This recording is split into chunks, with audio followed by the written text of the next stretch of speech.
Good morning, ma'am, and good morning, everyone. We are IC number 1, and today we are going to discuss about one of the most notable issues in our country, which is poverty.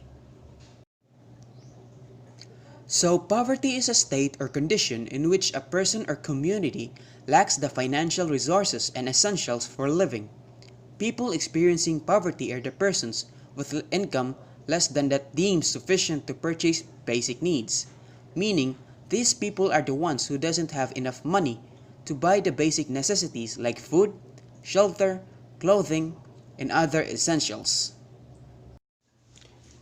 According to the Asian Development Bank from their Basic Statistics 2020, the proportion of population living below the national poverty line is 16.6%, and then the proportion of employed population below $1.90 purchasing power parity a day is 2.7%. The unemployment rate is 2.2 in total, and the under 5 mortality rate per 1,000 live births is 28.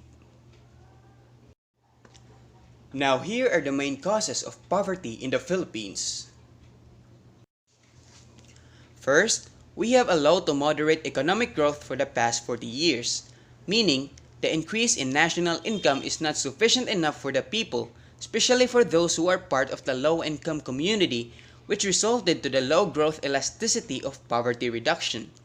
Next is the weakness in employment generation and the quality of jobs generated, and then the failure to fully develop the agricultural sector, which greatly affected our farmers, along with the high inflation rate during the crisis periods.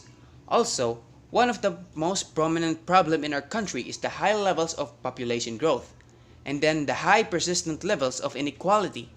This includes incomes and assets, which dampens the positive impacts of economic expansion, and lastly, the recurrent shocks and exposure to risks such as economic crisis, conflicts, and natural disasters. Now let's talk about the effects of poverty to the people and the country. First is the inability to afford housing. With poverty plaguing the country and employment opportunities being scarce, many Filipinos are unable to afford housing, which puts them in danger of turning to the streets for accommodation. In 2012, extreme poverty within the Philippines affected 19.2% of the population, or around 18.4 million people. This poverty line survived on a $1.25 a day, making it extremely difficult to rise out of poverty and find affordable housing for Filipinos and their families. Next is the malnutrition in the Philippines. So hunger is one of the extreme effects of poverty in the Philippines. With little money to buy something to eat, Filipinos have to survive on a very limited food. Even when food supplies are stable, they are mostly accessible in other areas where people have enough income to purchase the food. And with such an unequal distribution of income, there is a low demand for food supplies in less developed areas that are home to low-income residents. The quality of food is also decreasing. Rice used to be the main source of food for Filipinos, but now it has largely been replaced with instant noodles, which is cheaper but less nutritious. As a result, malnutrition has become a lot more common. Another one is child labor. With poverty taking a toll on Filipinos, parents often can't make enough money to support their families. Children then have to be taken out of school to work in harsh conditions. Statistics show that around 3.6 million children from ages 5 to 17 are child laborers in the Philippines. This is about 5.9% of the entire population. The next one is society. Nearly all the potential effects of poverty impact the lives of children. These are poor infrastructure, unemployment, malnutrition, domestic violence, child labor, and disease. Negative effect and stress are consequences of both persistent financial pressure and associated economic vulnerability, as well as a social dimension of poverty. The last one is crime and thievery. With conditions too troublesome, people often resort to crime and thievery to survive. Research found that one of the overwhelming reasons to steal is due to difficulties caused by poverty. Without proper employment, people turn to stealing, especially since family sizes are rather large and there are a lot of people to provide for.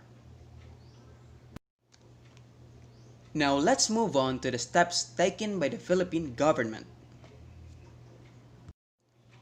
First, we have the Pantawid Pamilyang Pilipino program or the 4Ps. The Department of Social Welfare and Development is implementing a targeted conditional cash transfer program to the poorest of the poor in return for sending their children to school, attending health centers, and having regular prenatal and postnatal care for mothers. Executive Secretary Salvador C. Miguel Dia, as authorized by President Rodrigo R. Duterte, issued on March 6 Memorandum Circular No. 59, which directs all government offices, agencies, and instrumentalities, including government-owned or controlled corporations, to support and actively participate in the implementation of the Sambayanihan Serbisyong Sambayanan.